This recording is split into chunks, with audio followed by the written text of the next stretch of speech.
Chers amis, bonjour. Cette chronique de l'œil va me conduire à avoir précisément un œil sur les abîmes. Vous allez me dire, encore. Non, mais on va naturellement être positif. Nous sommes les uns et les autres femmes et hommes d'espérance.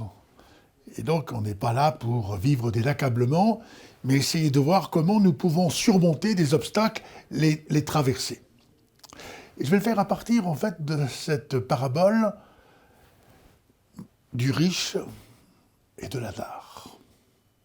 Il y a un riche, un pauvre, mais il y a aussi nous. Ah, nous. Qu'est-ce que nous allons pouvoir vivre précisément à partir de cette parole du Christ qui nous invite à une attention à la fois sur l'approche temporelle, mais de cette approche temporelle qui est signe précisément d'une spiritualité à partir de laquelle nous nous éveillons à un tout autre, à un autrement. La parabole, elle est celle qui n'a pris aucune ride. Aucune ride, mais en revanche, elle souligne comment notre monde a de la peine à s'inscrire dans une approche évangélique. Ces abîmes. Alors on voit que notre planète s'abîme aussi. Elle s'abîme avec ces glaciers qui s'affaissent, et dans le même temps, ces abîmes qui montent, ces iniquités. Le fait que, par exemple, je l'ai souligné souvent, vous allez dire « Oh, mais il fait que se répéter !» Pardon, c'est vrai, je me répète. Mais au moins, vous m'accorderez que je ne me contredis pas. Je me répète parce qu'en fait, il faut tenter de faire changer ce qui peut l'être. Et comme nous sommes, en fait, après ces vacances, dans un temps où il s'agit de faire du neuf, sans doute que nous pourrions les uns et les autres se dire « Ah oui, qu'est-ce que je peux faire changer comme ligne, faire bouger comme ligne, pour que l'horizon, précisément, soit meilleur pour les personnes en plus grande difficulté. » Voilà, ici, il me semble que nous devons être attentifs.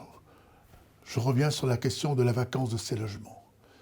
J'étais très blessé par le fait, mais sans doute aussi, vous aussi, avec cette information, 1700 enfants scolarisés qui n'ont pas de toit, qui vivent parfois, les proviseurs des lycées, les directeurs des collèges, disent « Bon, ben écoutez, restez dans ce collège, passez la nuit ici. » Enfin, ouais, on voit combien ici il y a un abîme, il y a deux mondes. Mais nous sommes appelés précisément à unifier, à réunir, à réconcilier.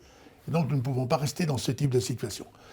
Il y a aussi ces personnes âgées qui habitent dans des immeubles où il n'y a pas d'ascenseur et qui, avec l'âge, la dépendance, finalement, ne sortent jamais, cloîtrés, enfermés. Et il y a quelque chose aussi qui n'est pas supportable. Essayons de voir, pour entrevoir ce que nous pouvons vivre. Et il me semble que l'acte de voir, ça nous conduit aussi à nous émouvoir, c'est-à-dire à regarder avec le cœur, s'émouvoir pour promouvoir précisément dès l'approche nouvelle.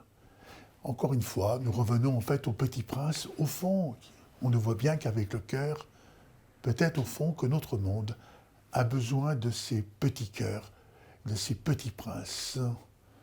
Ici surgit alors une invitation pour chacune et chacun de se dire « Mais qu'est-ce que je peux vivre ?»